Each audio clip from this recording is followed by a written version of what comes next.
شريك له وأشهد أن محمدا عبده ورسوله وحبيبه وخاتم النبيين والمبعوث رحمة للعالمين. اللهم صل على حبيبنا وشفينا ومولانا أبي القاسم المصطفى محمد. اللهم صل على محمد وآل محمد. اللهم صل على محمد وآل محمد. اللهم صل على محمد وآل محمد وأجل فرجهم وعلى آله وصحبه ومن تبعهم بإحسان إلى يوم الدين. أما بعد. Jemaah sekalian saya berbahagia, kita bersyukur, kita bersua dalam keadaan sehat walafiat. Pertemuan kita pada petang hari ini adalah dalam rangka meneruskan pembahasan Al-Asfar kita. Jadi perlu kita sampaikan bahwa pembahasan Al-Asfar ini semacam layout daripada Asfar yang dibahasakan, yang digambarkan oleh Said Hussein Nasr. Karena aslinya Asfar ini kan berjilid-jilid, ada 9 jilid. Jadi karena banyak, ya tidak mungkin kita langsung bahas semuanya. Maka kita lihat layoutnya apa saja yang dibahas di dalamnya dan intinya apa. Nah ini yang dibahas dalam Said Hussein Nasr. Jadi seperti itu. Jadi dan akan sangat menarik memang kalau kita bahas dulu di sini, baru kalau kita nanti punya waktu membaca bukunya langsung kalau seandainya kita bisa. Kita masuk ke screen.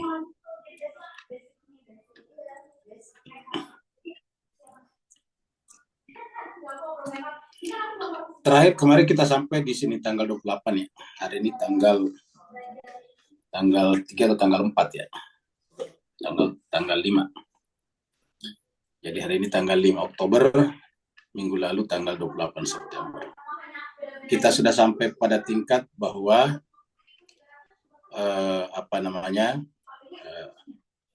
Mullah Sadra itu sangat-sangat fasih ya. Bahkan kesimpulannya kemarin bahwa karya Mullah Sadra itu sangat berpijak pada Al-Quran ya. Pembahasan kita terakhir kemarin sampai di sini ya. Pengaruh ajaran Al-Quran terhadap pemikiran Mullah Sadra tidak hanya terbatas pada tulisan-tulisan tafsirnya saja. Ayat-ayat Al-Quran tersebar di dalam semua tulisannya. Jadi semua tulisannya ya. Jadi ayat-ayat Al-Quran tersebar di dalam semua tulisannya, serta cahaya dan ruh Al-Quran terpancar di dalam seluruh halaman tulisan-tulisannya. Tanpa pengaruh langsung Al-Quran, jadi tanpa pengaruh langsung Al-Quran, kita kasih garis warna biru, tulisan-tulisan Mullah Sadra tidak akan bisa dibayangkan seperti yang kita kenal sekarang. Jadi tanpa pengaruh langsung, bukan pengaruh tidak langsung, pengaruh langsung Al-Quran. Tulisan-tulisan madrasah tidak akan bisa dibayangkan seperti yang kita kenal sekarang.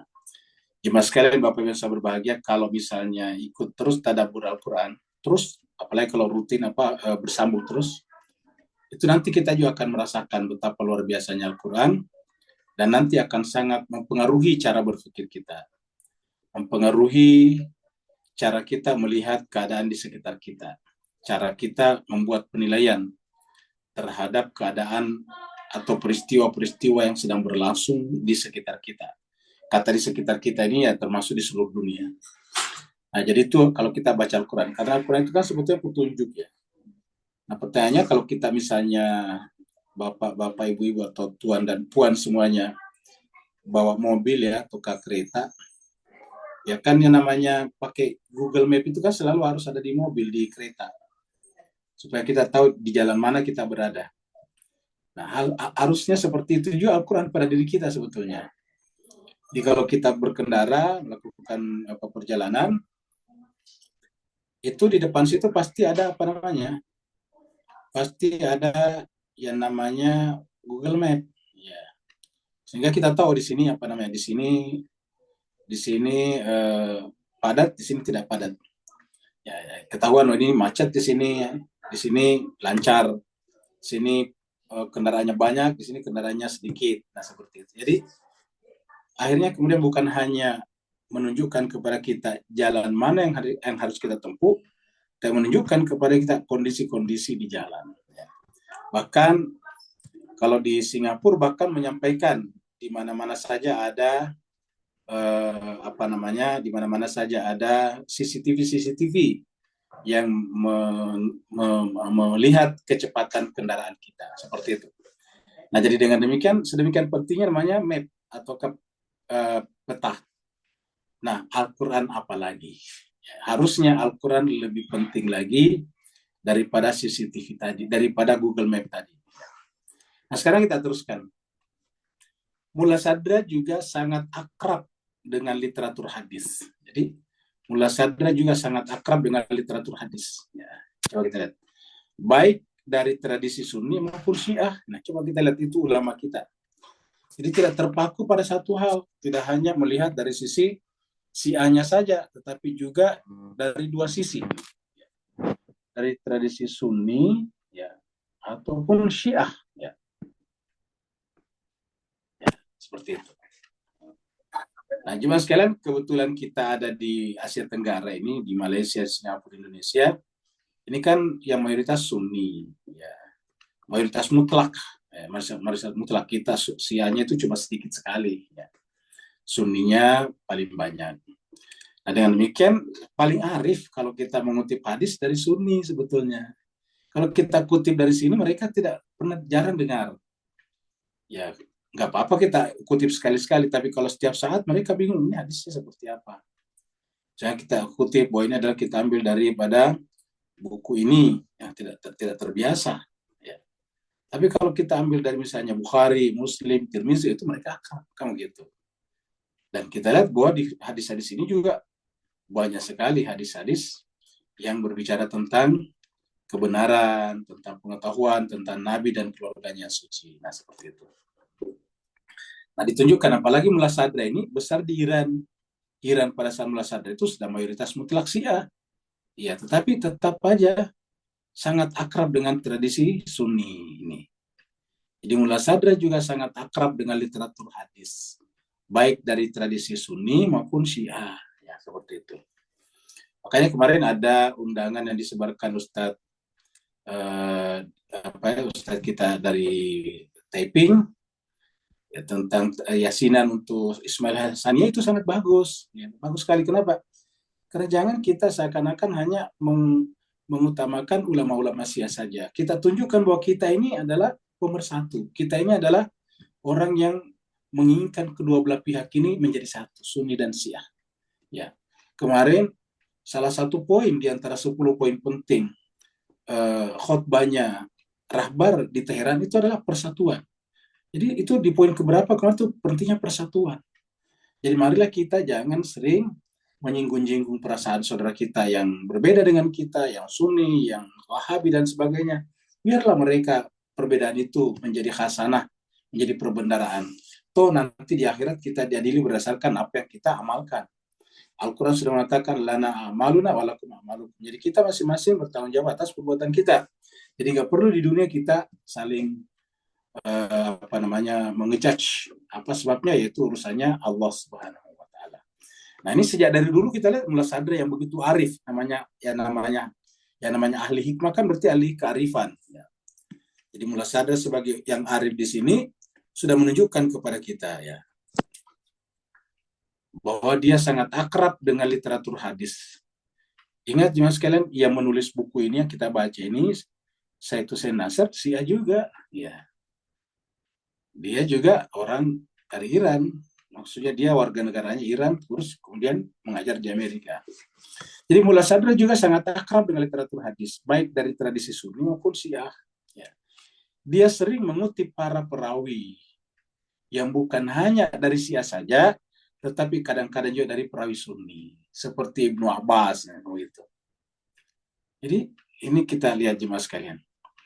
Di dalam membicarakan, ini Mullah Sadra ini kira-kira 500 tahun yang lalu. Apalagi sekarang ini saatnya sekarang kita membangun persatuan, karena Sunni dan Syiah sekarang sudah bersatu, sudah menjadi satu wilayah dunia namanya. Dunia sekarang sudah terkoneksi, sudah connect satu sama lain. Kalau dulu kan ya namanya Asia Tenggara jauh banget daripada Iran. Iran Syiahnya, kita Sunninya di Asia Tenggara. Jadi tidak terkoneksi, tapi sekarang sudah menjadi satu. Dengan adanya internet, dengan adanya sosial media, maka kemudian kita bisa terkoneksi satu sama lain. Kita bisa berkumpul dalam satu tempat dengan Sunni, Syiah, yang lain, di dalam satu platform atau aplikasi yang namanya X atau Twitter misalnya, IG misalnya, Instagram dan sebagainya, Facebook dan seterusnya. Jadi kita teruskan. Di dalam membicarakan kitab hadis dari kalangan Syiah sendiri, di dalam membicarakan kitab hadis dari kalangan Syiah sendiri, kedekatan antara ajaran-ajaran Mu'tazilah dengan kitab hadis ini terlihat dengan jelas. Ya, jadi ulangi lagi, di dalam membicarakan kitab hadis dari kalangan Syiah sendiri, kedekatan antara ajaran-ajaran Mu'tazilah dengan kitab hadis ini terlihat dengan jelas di dalam tafsirnya. Ya. Atau atas kitab hadis Kulaini. Ya, Kulaini adalah sumber hadis di kalangan Ahlul Bait kalangan Syiah. Kulaini. Ya, yang judul bukunya namanya Usul Kafi. Ya. Ini sudah diterjemahkan satu jilid ke Indonesia, bahasa Indonesia, diterjemahkan oleh Ustadz Babul Ulum. Ya, pernah kita juga sampaikan di sini waktu Ustadz Babul Ulum yang berceramah. Yang tidak sempat dirampungkan, namun kemudian menjadi salah satu karya besarnya yang terkenal. Ya. Jadi artinya ini karyanya Mullah Sadra. Jadi artinya Mullah Sadra pernah membahas hadis ini panjang lebar. Jadi Mullah Sadra dengan kitab ini terlihat dengan jelas di dalam tafsirnya atas kitab. Jadi ingat, ada tafsir Mullah Sadra bukan hanya kepada Al-Quran, tetapi juga kitab hadis. Tafsirnya atas kitab hadis Kulaini, yaitu Usul Al-Kafi, yang tidak sempat dirampungkan. Maksudnya Mullah Sadra tidak merampungkan buku ini karena meninggal dunia. Kemudian menjadi salah satu karya besarnya yang terkenal. Ya, jadi karya-karyanya Mullah Sadra banyak ya. Walaupun demikian, di dalam tulisan-tulisan yang lain, sering juga dijumpai kutipan-kutipan hadis yang lebih bercorak pengetahuan. Jadi, lebih bercorak pengetahuan. Ya. Sapiensial dan esoteris. Ya. Yang tidak hanya diambil dari Kulaini, tetapi juga dari sumber-sumber lain, seperti kitab At-Tauhid, kitab Al-I'tiqadat, kitab Ma'anil Akhbar, karya Ibnu Babuyah, atau yang lebih dikenal dengan nama terkenalnya Syekh Saduk. Kita kebanyakan mengenalnya dengan Syekh Saduk. Ya. Ini adalah kita lebih mengenalnya dengan Syekh Saduk. Nah, ini adalah karyanya. At-Tauhid, Al-I'tiqadat, Ma'anil Akhbar, dan penulisnya terkenal adalah Syekh Saduk. Ya, jadi sudah dua kita lihat di sini. Kulaini, nah contohnya saya kita di Indonesia menyebut nama Kulaini dengan Syekh Saduk, itu kan pasti bingung mereka, ini siapa? Karena tidak akrab. Ya, kita menyebut misalnya Usul Kafi, mereka tidak tahu. Nah, padahal ini kan buku hadis. Tapi kalau kita menyebut misalnya Sahih Bukhari, Muslim, kan mereka kenal. Ya, kita sebut dengan As-Sahih, karya Bukhari, As-Sahih, karya Muslim, mereka kenal. Ya. Sunan, karya Abu Daud dan sebagainya, Sunan, karya Tirmizi, mereka kenal. Sebagaimana segala hal yang bersifat Islam lainnya, ya, sebagaimana segala hal yang bersifat Islam lainnya, teosofi transenden Mullah Sadra diturunkan dari hadis sebagai sumber kedua setelah Al-Quran. Jadi dari pembahasan-pembahasan Mullah Sadra tentang Al-Hikmah Al-Muta'aliyah, Al-Hikmah Al-Muta'aliyah teosofi transenden, Mullah Sadra memperkenalkan bahwa hadis itu adalah sumber kedua setelah Al-Quran. Ingat, hadis adalah sumber kedua setelah Al-Quran. Jadi sumber kedua, bukan sama, tidak boleh sejajarkan. Ya, tidak boleh sejajarkan. Jadi Al-Quran dulu, karena Al-Quran adalah wahyu yang murni dari Allah. Sedangkan kalau hadis-hadis yang sampai ke kita sudah banyak tambahan dan kurang dari manusia. Dari Nabi pasti benar, tetapi setelah diriwayatkan oleh banyak orang, nah namanya saja manusia biasa berbicara, ada yang lebih, ada yang kurang. Sehingga kemudian secara otentitas, ya hadis di bawah Al-Quran secara otentik. Satu. Yang kedua, secara substantif, juga di bawah Al-Quran. Kenapa? Karena hadis itu adalah perbuatan Nabi terhadap apa yang dibacanya dari Al-Quran. Sedangkan perbuatan Nabi kaitannya dengan Al-Quran sebagai manusia seperti kita, yaitu terbatas juga oleh ruang dan waktu. Apa artinya terbatas oleh waktu? Budaya pada saat itu beda dengan budaya sekarang.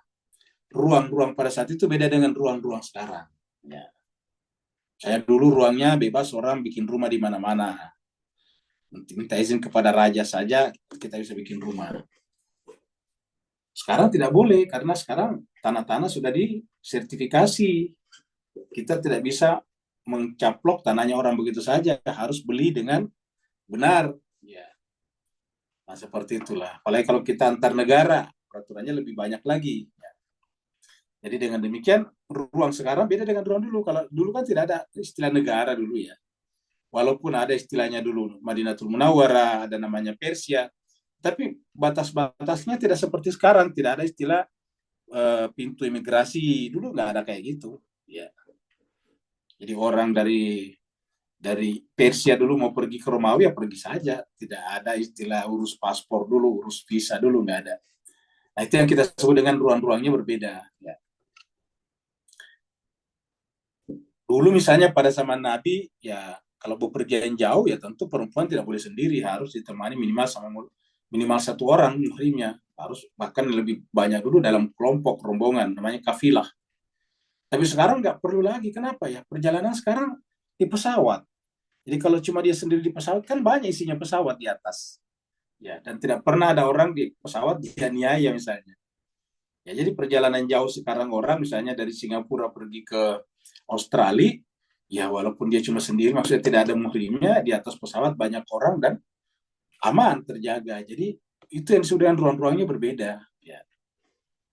Sehingga dengan demikian ada hal yang terjadi pada zaman Nabi tidak perlu lagi terjadi sekarang. Seperti tadi harus serta mahramnya. Kalau mau pergian jauh sekarang tidak harus. Ya. Karena kan intinya aman. Yang kedua misalnya adalah makanan misalnya. Makanan dulu dan sekarang tentu agak beda. Maksudnya di sana di Arab dengan di kita tentu beda. Nah itu yang disebut dengan hadis. Jadi hadis itu implikasinya ada pada ruang waktu, sedangkan kalau Al-Quran tidak berimplikasi pada ruang dan waktu. Ya, jadi ulangi, kalau Al-Quran itu tidak berimplikasi pada ruang waktu, di mana-mana berlaku sama, ya. Tetapi kalau hadis berimplikasi pada ruang waktu. Misalnya dulu orang membersihkan dirinya, giginya dengan siwak, ya. Apa namanya tuh kayu-kayu. Sekarang sudah diganti dengan pakai sikat gigi, pakai apa namanya toothbrush itu. Nah, jadi sudah berbeda. Ya, jadi dan kita pastikan seandainya Nabi hidup sekarang ya pakai pakai toothbrush juga misalnya, pakai sikat gigi juga. Ya. Nah, inilah hadis. Jadi hadis itu dalam pelaksanaannya karena pelaksanaan Nabi ya tentu terikat ruang dan waktu. Ya. Bagi mula sadra, ya, bagi mula sadra, sebagaimana Al-Quran, hadis juga memiliki beberapa tingkatan batin. Bagi mula sadra, sebagaimana Al-Quran, hadis yang memiliki beberapa tingkatan batin yang hanya dapat dicapai dengan bantuan pencerahan batin. Jadi bukan hanya Al-Quran. Ya. Jadi bukan hanya Al-Quran ya, yang punya tingkatan batin, ya, tetapi juga hadis. Ya. Hadis juga memiliki tingkatan batin. Nah, ketika hadis memiliki tingkatan batin, otomatis untuk mencapainya harus dengan bantuan pencerahan batin juga. Jadi mau tidak mau kita bisa sampai kepada hakikat hadis apabila kita mensucikan diri juga. Harus ada upaya yang disebut dengan sa'ir wa suluk juga. Jadi sa'ir wa suluk akan bermanfaat bagi Al-Quran, memahami Al-Quran, bermanfaat bagi memahami hadis, juga bermanfaat dalam memahami kehidupan kita secara keseluruhan.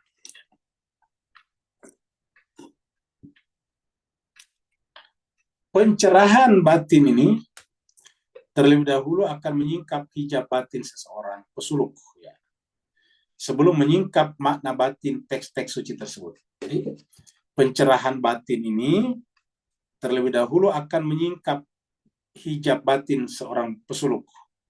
Ya, jadi pencerahan batin ini terlebih dahulu akan menyingkap hijab batin pesuluk. Jadi pesuluknya dulu. Ya. Jadi kita lihat di sini nih. Ya. Batin ini adalah arahnya kepada hijab batin seorang pesuluk. Ya. Makanya tadi kita suruh salib. Ya. Jadi sair wa suluk. Ya. Suluk. Suluk itu arahnya namanya salik. Ya. Sair artinya orang yang berjalan bepergian. Bagian batin. Jadi hijab batin seorang pesuluk. Ya. Jadi dia dulu yang harus menyingkap batinnya. Jadi tidak bisa menyingkapkan makna teks-teks suci kalau tidak menyingkapkan batinnya dulu. Ya, jadi harus si pesuluk dulu yang menyingkapkan batinnya sebelum menyingkapkan makna batin teks-teks suci tersebut. Ya. Nah, disinilah biasa sering saya angkat pernyataan Murtada Mutahari bahwa kalau misalnya dokter ahli jantung dan terkena juga penyakit jantung masih bisa mengobati orang lain, pasiennya yang berpenyakit jantung, dan bukanlah celaan baginya kalau dia ahli jantung dan dia berpenyakit jantung. Bukanlah celaan bagi seorang dokter kalau dia ahli gigi dan sakit gigi. Bukanlah celaan bagi seorang dokter kalau dia ahli ahli mata dan bermasalah dengan matanya. Bukan aib, bukan kekurangan. Tapi kalau berkaitan dengan agamawan yang kalau kemudian meminta menyingkapkan batin orang lain sementara batinnya tidak tersingkap, ini menjadi masalah.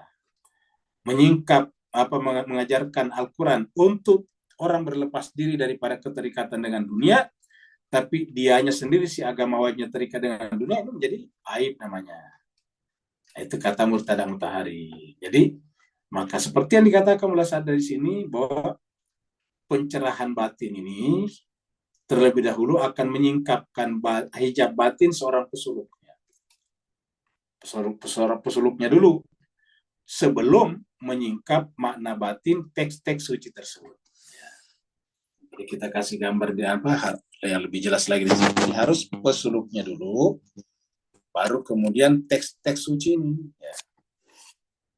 Jadi kita tidak bisa menyingkapkan makna batin teks-teks suci kalau kita sendiri tidak, kitanya sebagai orang yang menyingkapkan tidak melakukan suluk dulu. Ya. Contohnya gini, kalau kita sendiri buta, tidak mengetahui warna-warna, bagaimana ya kita bisa mengajarkan kepada orang tentang warna-warna? Coba kita bayangkan cuma sekalian, bayangkan kita misalnya buta, dari lahir, maksudnya butanya kita dari lahir. Terus bagaimana kita mengajarkan orang lain tentang warna kuning, merah, hijau ya? Ya nggak mungkin. Nah, kurang lebih begitulah batin manusia. Kalau batin kita sendiri gelap, bagaimana kita bisa menuntun orang lain untuk menghilangkan kegelapan hatinya? Ya.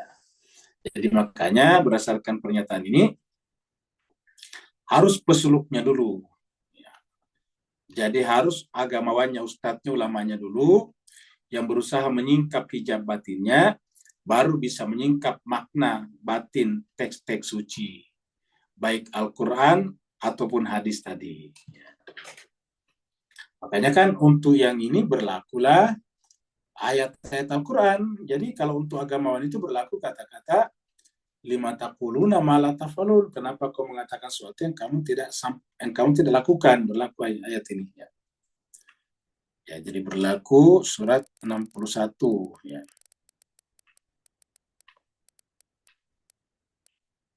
Ya. Berlaku ini. Ya ayyuhalladzina amanu, wahai orang-orang beriman, lima mengapa taquluna kamu mengatakan sesuatu ma la taf'alun, apa yang kamu tidak kerjakan. Mengapa kamu menyuruh orang tidak cinta dunia kalau kamu sendiri cinta dunia? Ya, seperti itu. Jadi lima taquluna ma la taf'alun. Kabura besar, kabura dari kata kabir, kabura maktan indallah, ya. Sangat besar, ya. Kabura maktan, maktan itu kebencian, besar kebencian. Kabura maktan. Ingat sekalian, kabura di sini adalah kata kerja, fi'il madhi ini. Ya. Kabura maktan indallah, ya.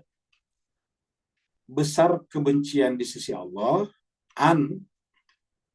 kita artikan saya terhadap, ya, antakulu, kalau kau mengatakan sesuatu, malah tafalun, apa yang kamu tidak kerjakan. Nah, ini berlaku bagi agamawan.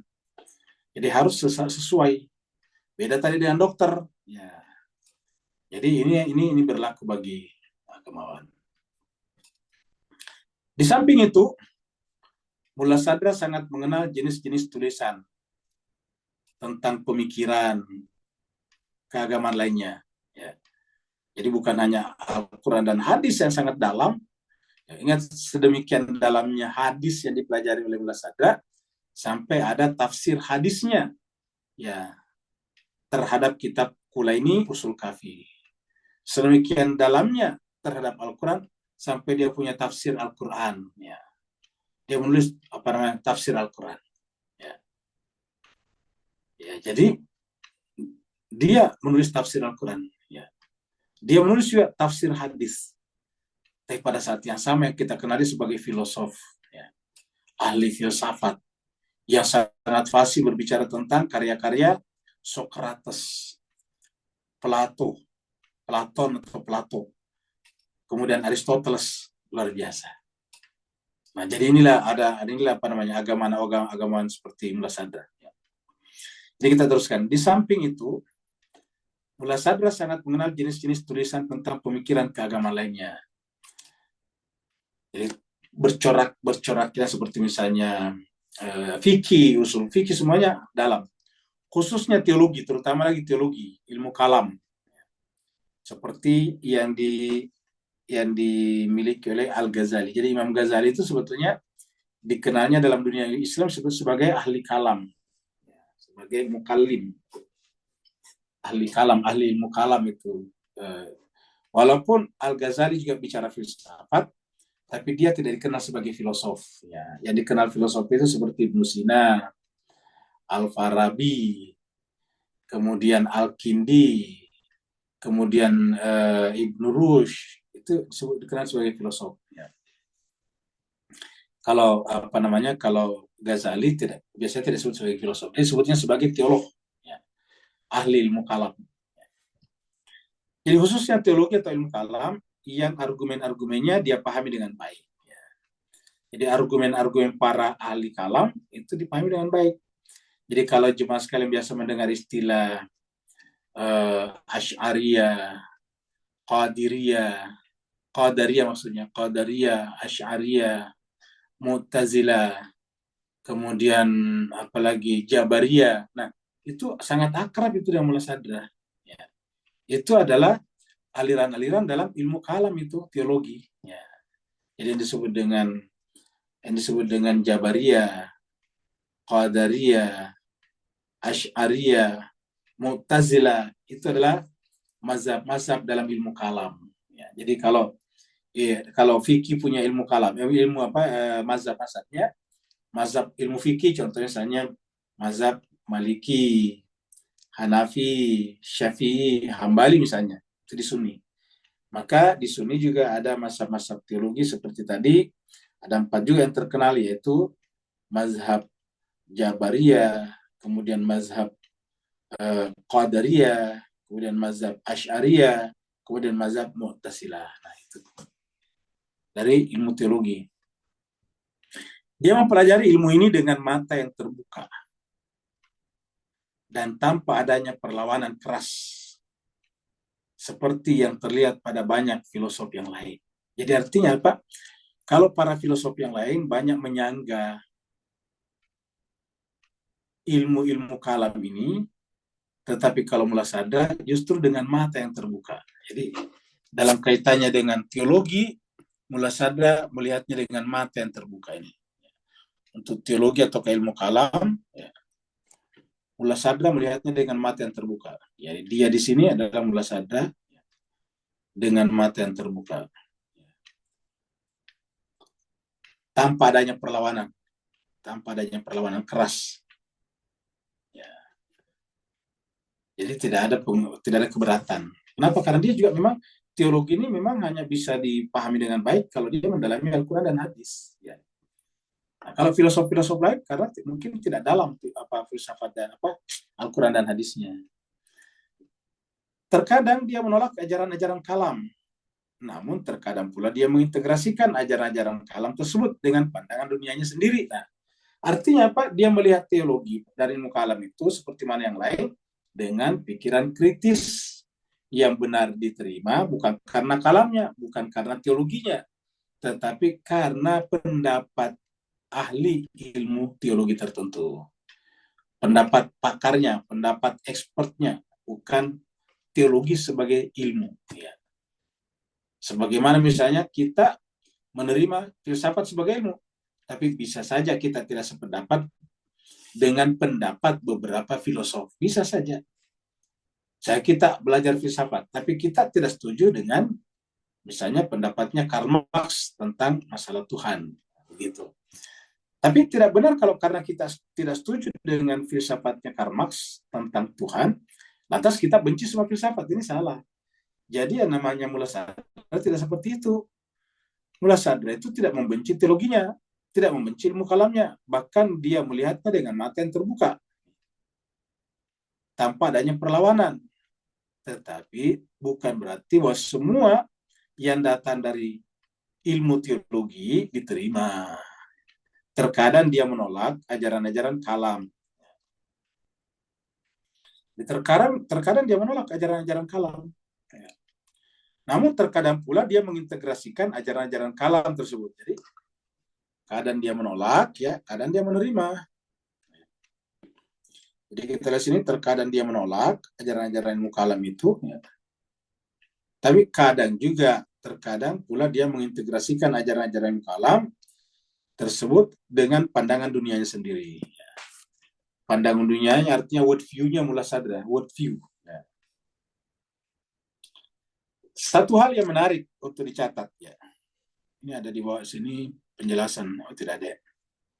Misalnya ada catatan berarti di belakang, paling di belakang. Satu hal yang menarik untuk dicatat adalah bahwa meskipun mula sadra sangat dipengaruhi oleh ajaran Syiah, namun dia mengenal ajaran kalam Sunni sebagaimana pengenalannya terhadap kalam Syiah. Ya. Jadi mula sadra adalah Syiah. Ya, kita lihat di sini nih. Nah, ini dia adalah Syiah nih. Jadi mula sadra nih sangat dipengaruhi oleh ajaran Syiah. Namun dia mengenal ajaran kalam Sunni, tapi dia juga mengenal ajaran kalam Sunni, ya. Ajaran kalam Sunni, ya. Sebagaimana dipengaruhi terhadap kalam Syiah. Jadi seperti ini. Jadi bukan karena dia Syiah dia tidak mengenal Sunni. Nah, lagi-lagi ini kita melihat bagaimana ulama kita itu tidak menolak sesuatu begitu saja dia dalami. Jadi kalau dia memilih Syiah dan tidak Sunni, ya bukan karena dia lahir di tengah-tengah orang Syiah, tetapi dia tahu apa yang terjadi di Sunni dan apa yang terjadi di Syiah. Apa kelebihannya di sini, apa kekurangannya di sini, dia tahu persis. Ya. Nah, jadi itu yang harusnya seperti itulah kita semuanya.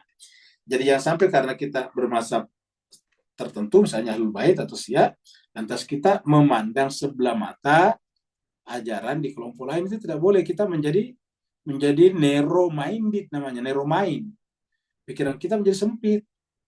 Ya, orang Islam itu apalagi dia adalah ahlul Quran, dia harus open minded. Ya. Dia harus terbuka pikirannya. Ya. Nah, dan karena terbuka pikirannya, dia mempelajari ilmu dari manapun asalnya, seperti yang sering kita angkat sebelumnya, bahwa hikmah itu miliknya orang beriman, maka dimanapun dia menemukannya, hendaklah dia mengambilnya. Beberapa tokoh Asy'ariyah, ini tidak kita bicara Syariah tadi. Ya, jadi kita ulangi lagi, kalau mazhab teologi itu ada 4, ya kita tulis di sini biar ada datanya di mas kalian. Jadi kalau mazhab ya di Sunni ya, kalau di Sunni ya mazhab fikih. Ya. Ini Sunni ya, ini Sunni. empat. Yang pertama adalah mazhab Hanafi. Ya. Kedua adalah mazhab Maliki. Yang ketiga adalah mazhab Syafi'i. Kemudian yang keempat, ini yang besar ya, mazhab Hambali, Ahmad bin Hambal. Ya. Biasa ditambah Wahabi, tapi yang terkenal yang empat ini. Ya. Ini adalah mazhab fikih. Kemudian mazhab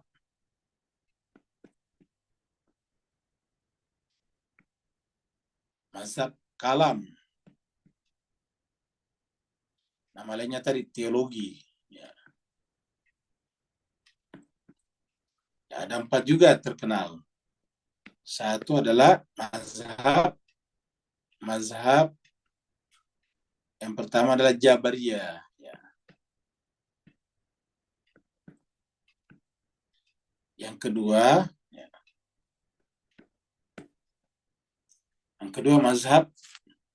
mazhab Qadariyah lawannya, Qadariyah. Ya. Yang ketiga, mazhab Asy'ariyah.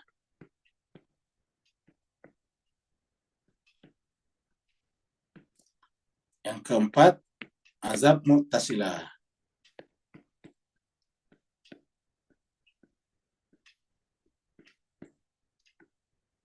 Ya.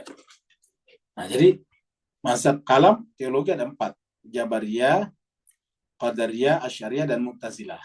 Ya, seperti itu. Jabariyah, Qadariyah, Asy'ariyah, Mu'tazilah. Ya.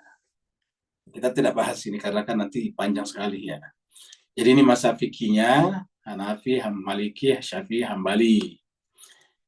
Mazhab kalam teologi Jabariyah, Qadariyah, Asy'ariyah, dan Mu'tazilah. Seperti itu.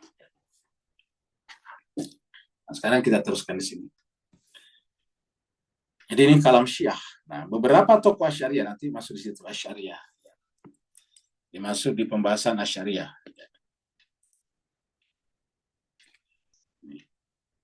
Asy'ariyah yang ketiga ini. Ya.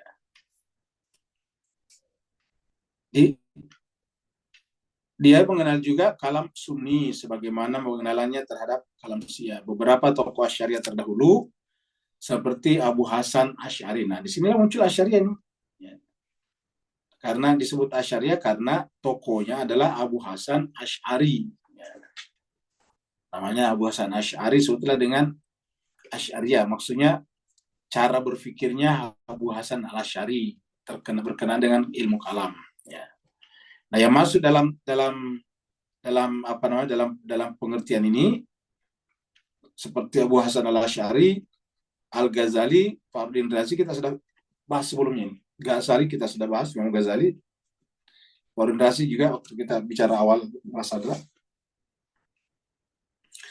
Dan Aduddin Iji. Ya. Sering dikutip oleh Mullah Sadra. Jadi walaupun kita tahu Al-Ghazali itu anti filsafat, tetapi tidak menghalangi Mullah Sadra untuk selalu mengutip Al-Ghazali. Jadi tinggal kapan dikutip Al-Ghazali? Ya ketika bicara tentang ilmu kalam. Nah, itu baru. Jadi kita ulangi, sering dikutip oleh Mullah Sadra. Siapa yang sering dikutip? Ini karya-karya Asy'ari, Ghazali, Razi, dan Iji. Aduddin Iji. Ya. Sering dikutip oleh Mullah Sadra yang juga mengetahui perbedaan pandangan di kalangan tokoh-tokoh kalam ini. Khususnya perbedaan antara Ghazali dan Razi, serta pengikut keduanya di dalam sejarah filsafat Islam. Kenapa kok masuk dalam filsafat Islam? Karena dia bagian dari filsafat Islam. Maksudnya salah satu unsur filsafat Islam itu kan adalah Tuhan, ketuhanan. Nah, disitulah masuknya para ahli teologi ini. Ya, jadi berimplikasi sebetulnya. Jadi antara teologi dan filsafat berimplikasi karena para filosof bicara Tuhan juga. Cuma tidak spesialisasi masalah Tuhan. Ya, gitu. Nah, sedangkan kalau teologi memang boleh dikatakan spesialisasinya masalah ketuhanan. Maka sering dia berdebat dengan para filosof. Ya, itu kalau makanya kita tahu bahwa Ghazali terkenal ini terutama karena debatnya dengan filosof, terutama dengan filsafat peripatetis, yaitu Ibnu Sina. Ya. Lalu belakangan Ibnu Sina dibela oleh filosof belakangan Ghazali, namanya Ibnu Rushd, Averroes. Jadi itu, Averroes itu adalah filosof yang lahir dan besar di Cordoba, Spanyol. Islam berjaya di sana. Jadi pengikut keduanya di dalam sejarah filsafat Islam. Di dalam konteks ini, ya, jadi di dalam konteks ini, Mullah Sadra banyak merujuk kepada tulisan-tulisan Fakhrudin Razi. Di dalam, mohon maaf, agak. Di dalam konteks ini Mullah Sadra banyak merujuk kepada tulisan-tulisan Razi dalam Mabahis Al-Masyriqiyah. Mabahis Al-Masyriqiyah, pembahasan timur. Mabahis itu pembahasan. Kemudian Masyriqiyah ya timur, tempat terbitnya matahari kan Masyriq. Ya, lawannya Maghribiyah. Jadi pembahasan tentang timur, ya, atau tempat terbitnya cahaya. Kitab Razi yang merupakan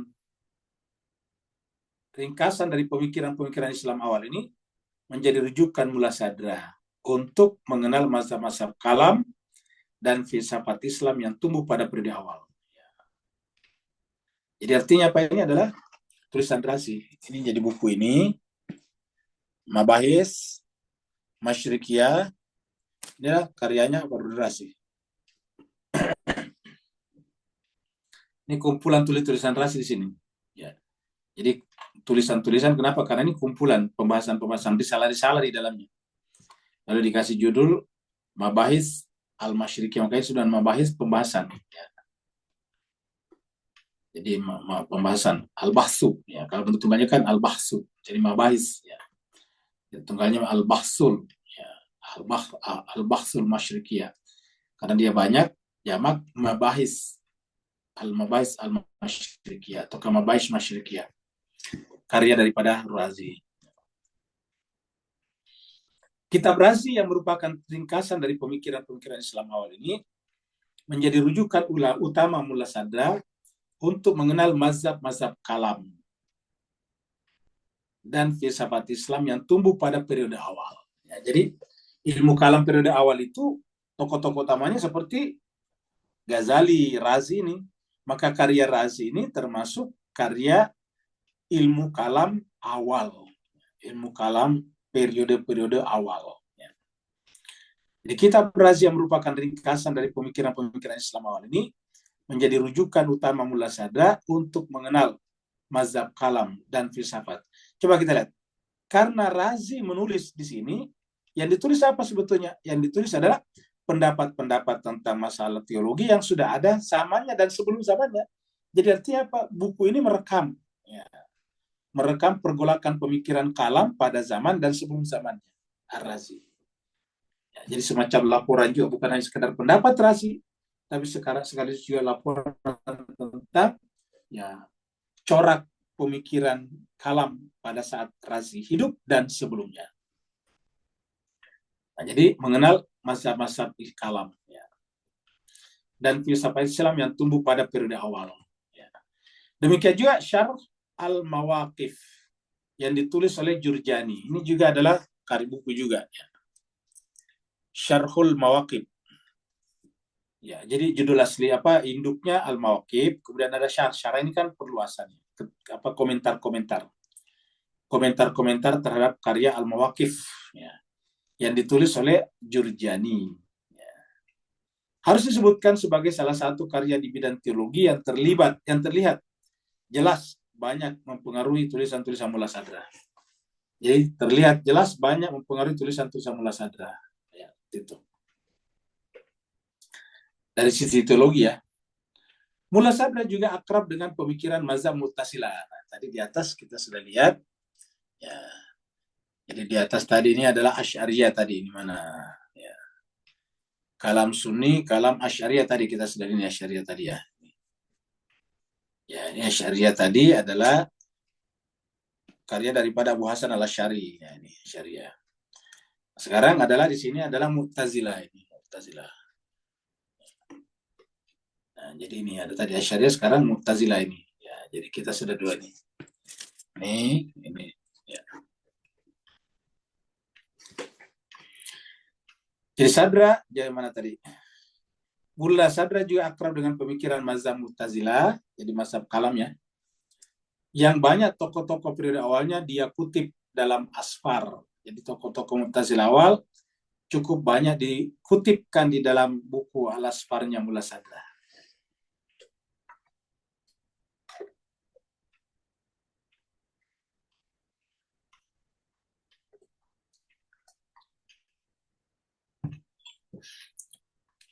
Munculnya beberapa doktrin Mu'tazilah yang dapat dilihat dalam tulisan-tulisan Mullah Sadra. Ya. Jadi munculnya beberapa doktrin Mu'tazilah yang dapat dilihat dalam tulisan-tulisan Mullah Sadra diambil langsung dari sumber-sumber Mu'tazilah sendiri. Jadi diambil langsung, bukan second literatur, tapi first literatur, first reference ya. Referensi pertama, bukan ngutip dari kutipan. Nah, itu. Kalau kutipan dari kutipan, nah itu namanya second literatur. Itu adalah referensi kedua. Kalau ini langsung dikutip langsung ya. Jadi diambil langsung dari sumber-sumber Mu'tazilah sendiri ya. Maupun diambil secara tidak langsung. Jadi ada yang langsung, ada tidak langsung ya. Jadi ini diambil langsung, ada juga secara tidak langsung ya. Dengan mengutipnya dari sumber-sumber Syiah. Nah, itu kan Syiah, maksudnya ulama-ulama Syiah yang lain banyak juga mengutip pendapat Mu'tazilah, dikutip oleh Mullah Sadra, itu namanya tidak langsung. Tapi ada juga yang dikutip langsung dari karya-karya para pemikir Mu'tazilah, namanya diambil langsung dari sumbernya. Jadi kalau seperti sekarang kita ini membahas Mullah Sadra, ini namanya apa namanya? Tidak langsung dari sumbernya. Kita membahas Mullah Sadra dari sumber yang lain, yaitu Said Hussein Nasr. Ya, gitu. Jadi kalau kita kutip Mullah Sadra dari sini, namanya kita mengambilnya dari sumber sekunder, kan begitu. Jadi secondary reference, ya. Secondary literatur apa namanya, literatur kedua. Jadi kita teruskan. Jadi terkadang diambil dari sumber-sumber Syiah. Akan tetapi diskusi intelektual dalam Asfar dan tulisan-tulisan Mullah Sadra lainnya, kalam Asy'ariyah terlihat lebih dominan. Nah, jadi lebih dominan jika dibandingkan kalam Mu'tazilah. Jadi ini kata-kata ini perlu kita ambil. Jadi berarti bahwa Mullah Sadra lebih banyak mengutip Asy'ariyah daripada Mu'tazilah. Diskusi intelektual dalam Asfar dan tulisan-tulisan Mullah Sadra yang lainnya, kalam Asy'ariyah terlihat lebih dominan jika dibandingkan dengan kalam Mu'tazilah. Ya.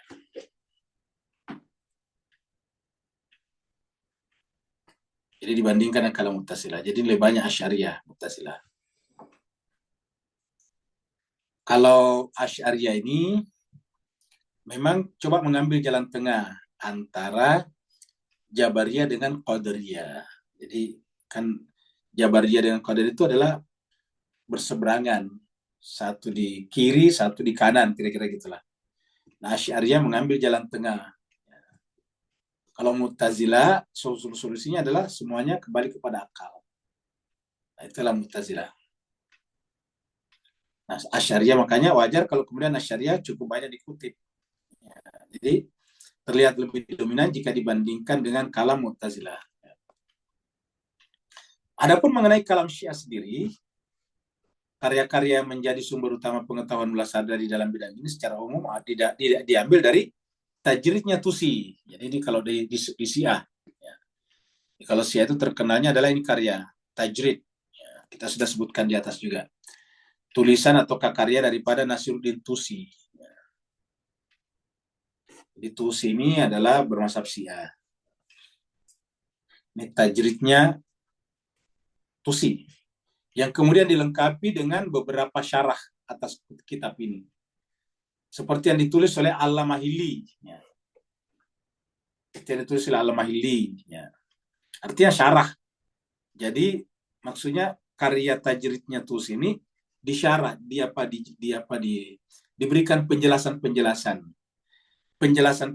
atau syarat terhadap tajridnya Tusi ini Ya, banyak yang tulis, banyak yang bikin. Contohnya Hili, Samsudin Khafri, Sammaki, Dastaki, kemudian Mansur ini sama-sama Dastaki, tapi beda.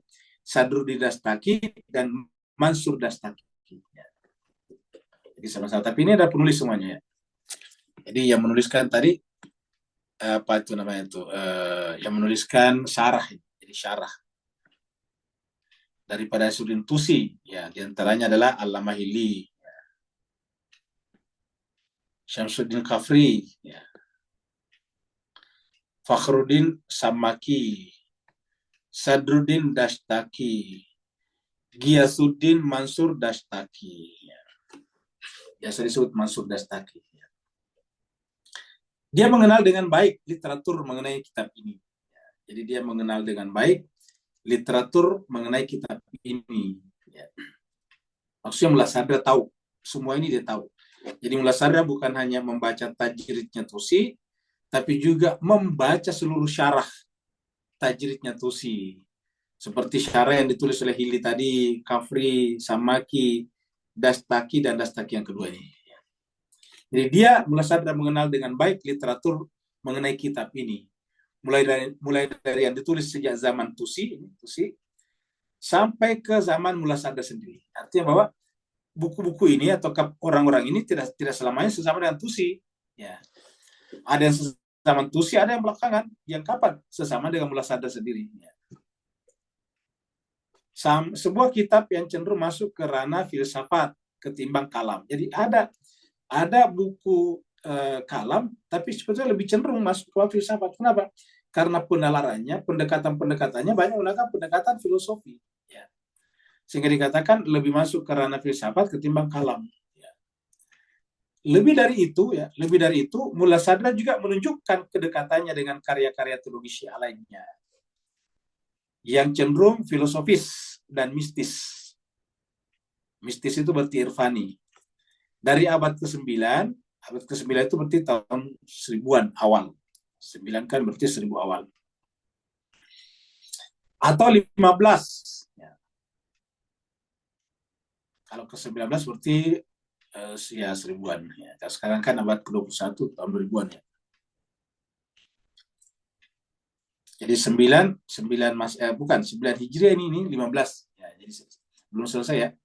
Jadi abad ke-19 Hijriah dan abad ke-15 Masehi. Jadi 1600-an. Dan abad ke-10 atau ke-16, 10 berarti masih 1100 kalau Masehi. Sekarang kan Masehinya 1400 ya. Atau abad ke-16 kalau Masehinya 16 berarti 1700-an. Misalnya atau semisal karya Jalaluddin Dawani. Keluarga Dastaki ini tadi, keluarga Dastaki di atasnya. Dan Said Haidar Amuli. Ini karya-karya Haidar Amuli sudah beberapa diterjemahkan juga ke dalam bahasa Indonesia. Jadi Said Haidar Amuli. Jadi ada beberapa di antaranya. Ya, ini adalah kita lihat di sana ada Dawani, ada keluarga Dastaki lagi di sini, ada Amuli. Ya. Said Haidar Amuli. Tulisan kalam Syiah semacam ini yang menerapkan metode pembuktian filosofis dan memuat tema-tema tertentu dari filsafat tradisional atau pemikiran yang berupaya menggabungkan antara irfan dan tasawuf dengan kalam merupakan salah satu pilar yang digunakan oleh Sadra dalam membangun pemikiran intelektualnya. Nah, kita lihat di sini. Jadi kita lihat itu Mullah Sadra itu ya. Jadi dia adalah pembuktian filosofis ini ya. Filsafat ya, ini filsafat rasional. Kemudian apalagi menggunakan juga penalaran irfan ini irfan dan juga kalam ya. Ini adalah jadi Mullah Sadra itu menyatukan ini atau artinya tidak ada yang ditolak, digunakan semuanya, dikritisi baru digunakan. Filsafat terutama dalam filsafat tradisional itu seperti peripatetik, Socrates itu adalah filsafat tradisional. Kemudian irfan, kalau bahas di Sunni namanya tasawuf. Kemudian kalam tadi dalam bahasa Inggris tadi isu teologi. Ya. merupakan salah satu pilar yang digunakan oleh Sadra dalam membangun pemikiran intelektualnya. Seperti itu. Jadi ini ada termasuk salah satu pilar yang digunakan oleh Mullah Sadra dalam membangun pemikiran intelektualnya. Ini sampai di sini pembahasan kita. Tapi apa intinya kita di sini, jemaah sekalian? Pentingnya kita belajar ini. Ya. Pentingnya kita mempelajari filsafat, pentingnya kita mempelajari irfan, pentingnya kita mempelajari kalam. Ya. Dan inilah yang kita bahas setiap hari Sabtu filsafat, malah hari Sabtu siang sore seperti ini, kemudian Sabtu malam irfan. Terkadang juga kita bahas buku kalam. Ya. Ini kita saling berganti di sini. Kadang juga kalam kita simpan di sini. Ya.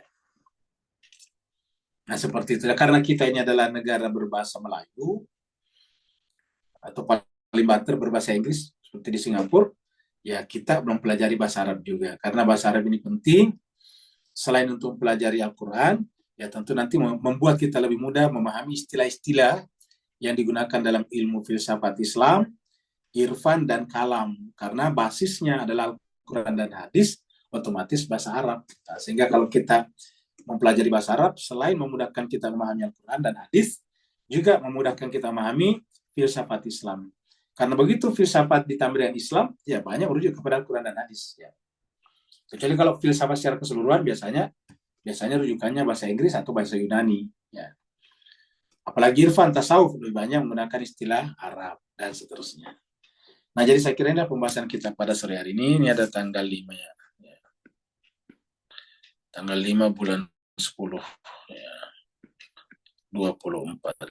Jadi tanpa kita rasakan berjalan waktu sekarang sudah masuk tahun ke-10.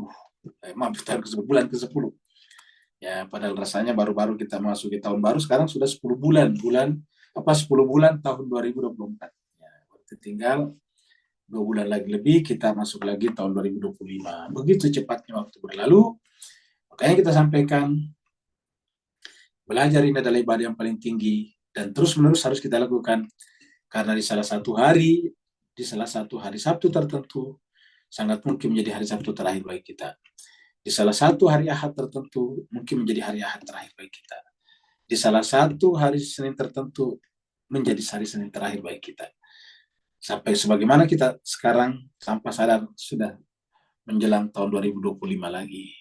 Mudah-mudahan kita bisa dibimbing oleh Allah SWT, diberikan kekuatan lahir dan batin untuk istiqamah di dalam menjalankan perintah Al-Quran, Iqra, bacalah, atau kata Nabi, tuntutlah ilmu dari buayan sampai ke liang lahat ini, sampai benar-benar kita sampai ke liang lahat atau akhir kalam.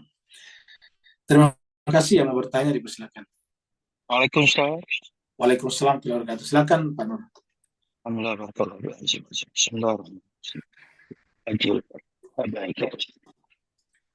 Bismillahirrahmanirrahim.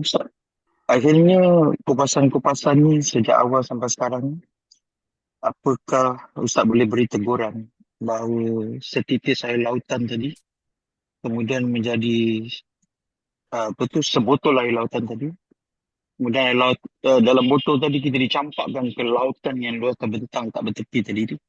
Maka apakah para Syiah di zaman sekarang, termasuk saya, berada dalam keadaan membotolkan diri daripada bergabung dengan lautan tadi, Ustaz?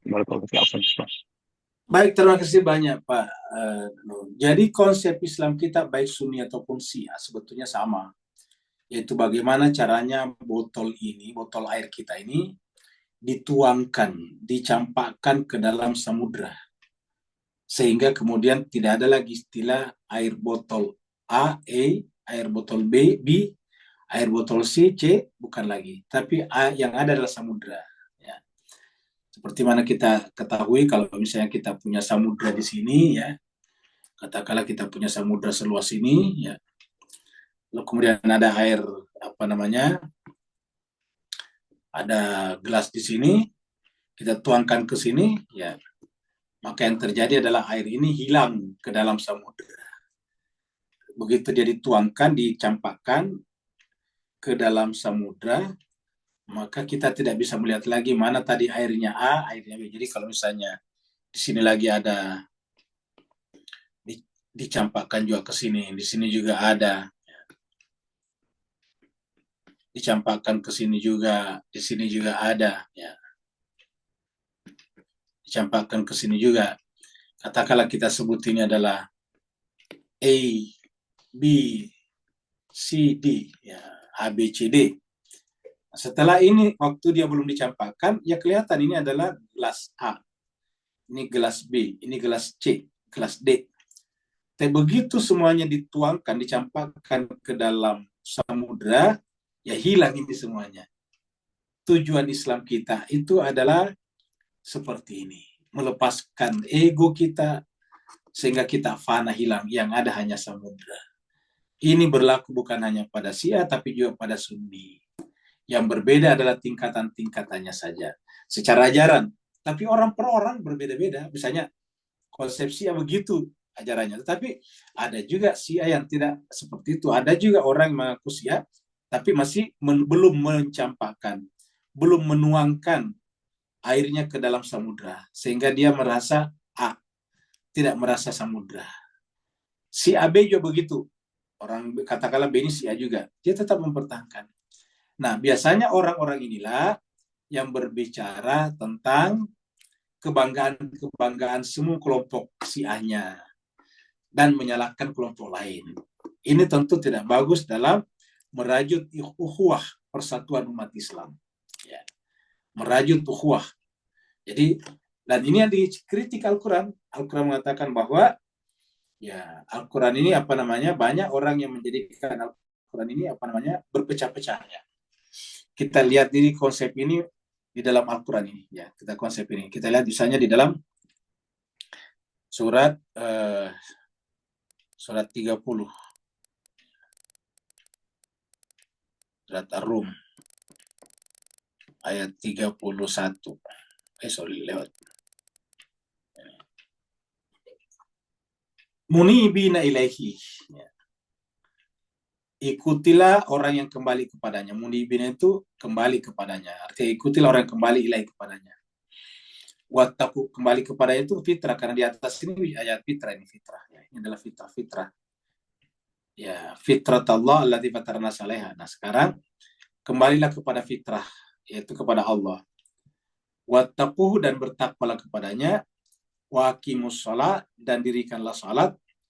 Wala takunu, dan janganlah kau menjadi apa? Minal musyrikin, orang yang mempersekutukan Tuhan. Apakah persekutuan Tuhan itu adalah menyembah berhala, menyembah patung di luar? Iya, tetapi tidak selamanya itu. Ketika ada duality di dalam jiwa kita, itu termasuk musyrik. Namanya musyrik khafi. Nah, di sini jelaskan siapa musyrik yang dibicarakan di sini. Nah, yang dimaksud musyrik di sini adalah minal ladina, di antara orang-orang yang farraku, memecah belah dinahum, agama mereka. Wakanu, dan mereka itu Syiah, menjadilah bergolongan-golongan. Syiah itu Syiah bentuk tunggal dari Syiah. Syiah itu kan golongan, pengikutnya banyak pengikut. Harusnya kan cuma satu pengikut, tapi ini menjadi banyak pengikut. Banyak golongan. Ya, banyak grup. Nah, tapi bukan ini yang menjadi masalah. Menjadi masalah di sini belakang. Kullu hizbin, setiap hizab, setiap golongan, bima ladaihim, dengan apa yang ada pada mereka, mereka bangga. Jadi kita berhak mengakui kebenaran Syiah kita, tapi tidak perlu kita bangga-banggakan di depan orang Sunni. Begitu ya, kita berhak membanggakan kebenaran Sunni kita, yang tidak perlu kita bangga-banggakan di depan orang Syiah. Kenapa? Ya, karena kalau kita melakukan itu, berarti kita yang dimaksud ayat ini. Bima ladaihim farihun. Terhadap apa yang mereka miliki, mereka bangga-banggakan. Ya. Bangga dengan apa yang ada pada golongan mereka. Ini terjemahnya Kementerian Agama. Setiap golongan merasa bangga dengan apa yang ada pada golongan mereka. Jadi kita tidak boleh sampai di situ. Nah, kita misalnya lihat lagi di dalam surat ini. Surat 15. Ya, sekitar ayat ini.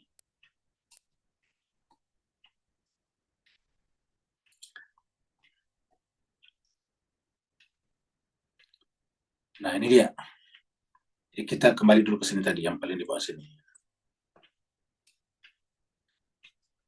Qul, katakanlah Muhammad, ini saya ini, aku, an-nadhir, pemberi peringatan, al-mubin yang nyata.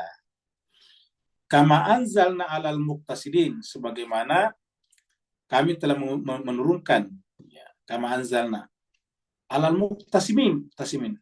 Jadi ada orang yang suka membagi-bagi agama, Al-Quran, kita ini memilah-milah. Ya. Ya, jadi ada orang yang membagi-bagi. Nah, ketika membagi-bagi apa yang terjadi nih? Siapa yang sudah al-muqtasimin tadi situ? Muqtasimin itu dari kata kasam, membagi-bagi. Alladzina ja'alu al-Qur'ana. Yaitu orang-orang menjadikan Al-Quran itu idin, terbagi-bagi, terpilah-pilah. Ada ayatnya yang dipakai Syiah saja, ada ayat yang dipakai Sunni saja. Nah, tidak boleh. Al-Quran itu satu kesatuan. Ya. Alladzina ja'alul Qur'ana idiyya. Yaitu orang yang menjadikan Al-Quran itu terbagi-bagi. Ya, itu dikecam dalam Al-Quran. Kan terbagi-bagi seperti tadi nih. Terbagi-bagi ini A, B, C, D. Merasa bangga dengan apa yang ada pada diri mereka masing-masing. Nah, supaya kebanggaan itu hilang, kebanggaan itu kan berarti ego ya. Harus kita campakkan, tuangkan ke dalam samudra. Begitu ego kita dituangkan ke dalam samudra, dia hilang. Yang ada hanya samudra, yang ada hanya Allah. Seperti itu. Ada lagi pertanyaan berikutnya? Waalaikumsalam. Waalaikumsalam warahmatullahi wabarakatuh. Silakan Bu Haria. Ya, ini gambarnya Ustaz. Ini kan kalau dibilang samudra ya Ustaz ya. Ya. Mohon dibetulkan kalau saya salah memahaminya. Kita kan ini tadi ada bermacam-macam, kalau dibilang wadah gitu ya Ustaz ya. Ya. Kita kan berasal dari sini itu ya. Innalillahi gitu ya. Iya betul. Berasal dari sini dan harus kembali ke sini sebenarnya. Betul. Ke samudra ini tadi kan, Betul, dari asal kita gitu. Betul. Nah, waktu kita di sini di perbedaan-perbedaan ini itu ya tadi ego-ego tadi gitu. Nah, perjalanan wa ilahi rajiun itu apa itu juga bilang suluk gitu Ustaz? Mohon penjelasannya Ustaz. Ya, baik. Nah, jadi jemaah sekalian berbahagia ini kita istilahkan samudra ya supaya gampang. Nah, jadi sebetulnya air-air yang ada di gelas kita, di wadah-wadah kita ini dari sini. Gitu tadi seperti dikatakan Ibu Haria. Kan ini yang menguap ke atas, makanya enak kalau pakai samudra. Ini naik ke atas ya. Air yang ada di sini menguap ke atas, baru kemudian datang ke daratan hujan.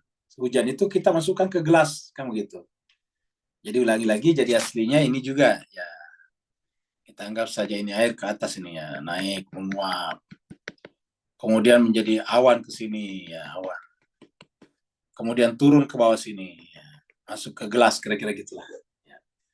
Jadi ini adalah jalan simpelnya ya.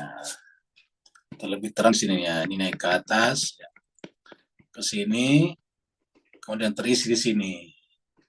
Terisi di sini. Terisi di sini. Terisi di sini ya, begitulah. Jadi yang ada di gelas-gelas kita ini hakikatnya sama ini dari sini ya.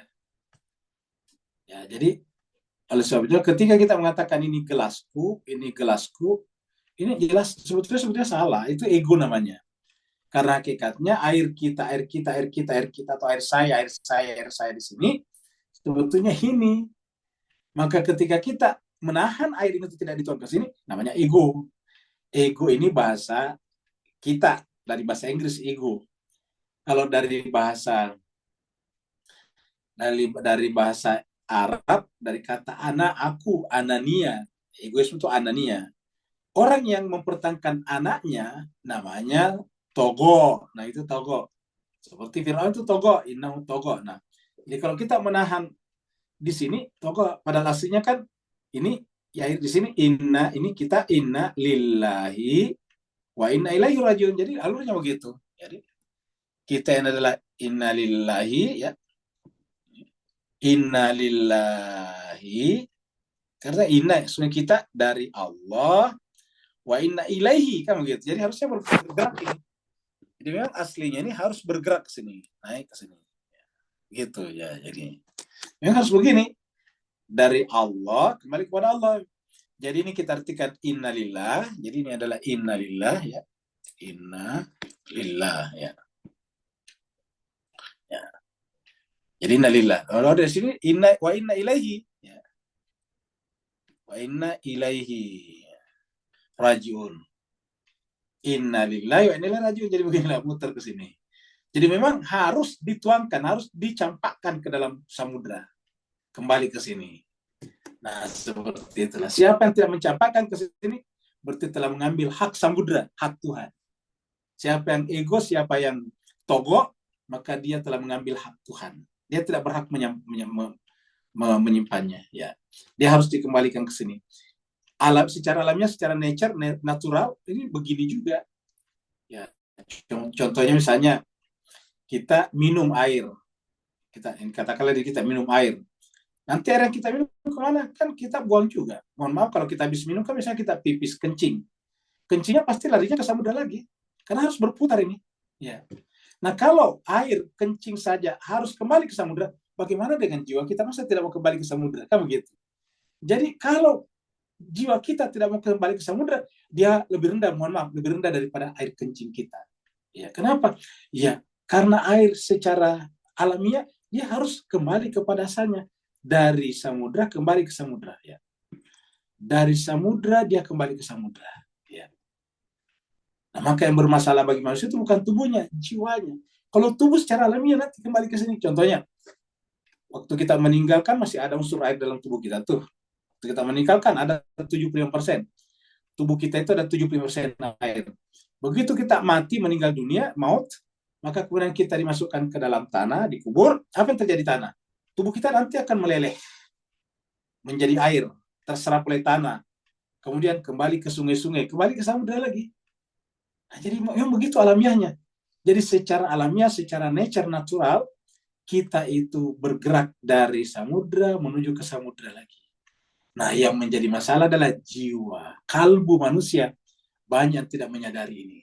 Itulah sebabnya Al-Quran mengatakan, wa fi anfusikum afala tubsirun. Dan di dalam kalbu kalian, kenapa tidak perhatikan?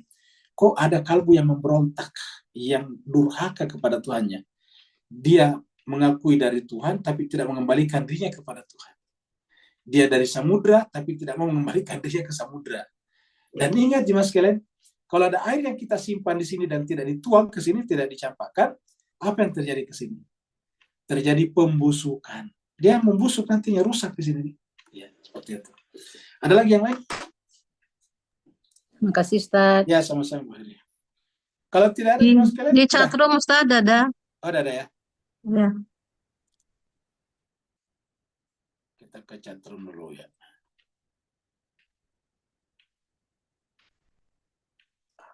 Pak Burhan ya. Apakah Mullah Sadra mempunyai prinsip-prinsip tertentu ketika mengambil pandangan atau ketekilan dari selain jalur alirannya sendiri? Ya sama, yaitu prinsip-prinsipnya adalah masuk akal. Mullah Sadra begitu. Prinsip-prinsipnya masuk akal, prinsip-prinsipnya sejalan dengan Al-Quran. Nah, gitu. Jadi apapun, termasuk filsafat apapun. Jadi apapun yang dinukilkan dari hadis, dinukilkan dari bukunya orang, dinukilkan dari buku Irfan, buku Kalam, selalu dibawa kepada prinsip-prinsip akal sehat. Yang kedua adalah sejalan dengan kitab suci Al-Quran. Itu selalu prinsipnya. Jadi dia menggunakan prinsip Imam Ja'far mengatakan bahwa kalau kami Ahlul Bait Nabi, keluarga Nabi adalah merupakan pasangan Al-Quran. Maka kalau ada orang yang mengutip dari kami, mengatasnamakan riwayat dari kami, tetapi tidak sejalan dengan Al-Quran, maka itu bisa dipastikan bukan dari kami. Nah, seperti itu. Itulah prinsip yang dipakai oleh Mullah Sadra. Ada lagi? Kalau tidak ada, kita akhiri sampai di sini. Terima kasih banyak Bapak Ibu sekalian. Mohon maaf atas segala kekurangan. Walafu minkum. Insyaallah kita jumpa lagi sebentar malam. Wassalamualaikum warahmatullahi taala wabarakatuh.